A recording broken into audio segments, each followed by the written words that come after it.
Good morning mga idol. Isa na namang bike adventure ang gagawin natin today. Ngayon nandito kami sa Antipolo Teresa Zigzag Road. Napakaganda ng sikat ng araw. Oras na to. Around 6:30 yata ito ng umaga kung hindi ako nagkakamali. So ngayon, pupunta tayo sa Pililla. So we're now entering Pililla Rizal. Kasama ko pala yung pinsan ko, si Kuya Lester. Dalas kami mag-bike ride.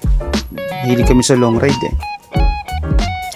Dumaan kami dito sa paakyat ng Bugarin. Ito yung kadalasang dinadaanan ng mga naglalaguna loop. Makikita nyo dito, tanaw yung Laguna de Bay at ang mga karatig isla. So, banayad ang mga ahon dito. Kayang-kaya natin basta ensayado.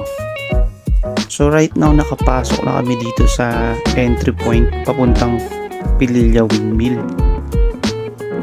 Pag nakita nyo tong gravel part dito na ahon, yan ang sign na nandito na kayo sa viewing deck ng Pililla Windmill.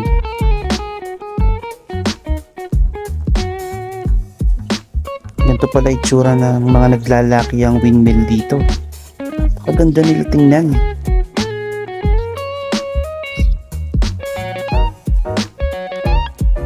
Ito talaga yung pinakapunanta namin dito.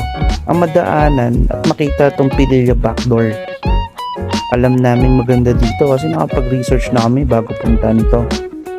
Ganito pala ang road condition. Hindi kami nagsisi kasi ang ganda eh. Ayan, makikita nyo sa kabilang side yung mga hile-hilerang windmills. Ganyan sila. Ay, sarap balikan. Lalo na tong part na to. Tinake advantage namin na wala talagang dumadaan. At ito nakapag video shoot kami dito at konting picture na din. Napakaganda tingnan na ito.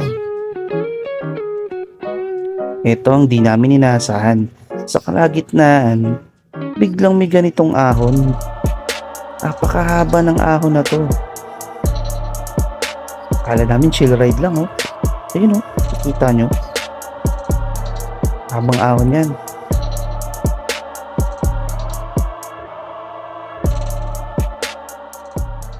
Pero may bawi pala. Ito, kung di ako nagkakamali, farm tong nandito sa left side eh. Nung nandito ako, pakiramdam ko para akong nasa Little Baguio, dun sa Sapinit Road. Ganun yung ambience niya. Ito, tingnan nyo muna kung gaano kaganda itong nakita namin part ng backdoor. Nagtitipid ako ng baterya ng GoPro. Kaya ito, tingnan nyo kung ano yung mga kalsadang dinaanan namin. Blue lanes yung susundan natin. May ilang part dito na rough road, pero maiksi lang. May mga part din na rolling. Ganyan, pakitandaan tong naghiwalay na kalsada. Dahil sa left side tayo. Dito tayo sa left kasi Patanay Town proper tayo. Pag kumanang kayo, Pamarelaki yan. Right now, nandito na tayo sa Tanay Sampaloc Road, Palusong. Kasi ang tumbok natin ay yung Tanay Town proper eh. So, yan oh. Napaka-presko ng mga oras na to kahit mainit. Kasi mapuno. May mga hangin. By the way, plug ko na din yung YouTube channel ni Kuya Lester. Follow nyo and subscribe nyo siya for more cycling content. Right now, ang ganda ng paglusong natin dito. Kaso, nakaharang yung L300 eh. Ganda sana nakuha ko. Medyo nauna na si Kuya Lester dito.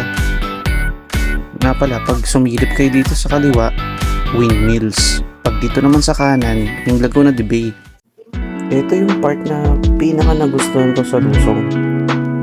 Ingat kayo dito, medyo malalim yung lulusungin. Alalay sa brake.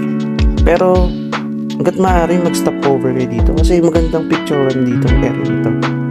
Minto kami dito nung nag-share loop kami. So, ganda eh.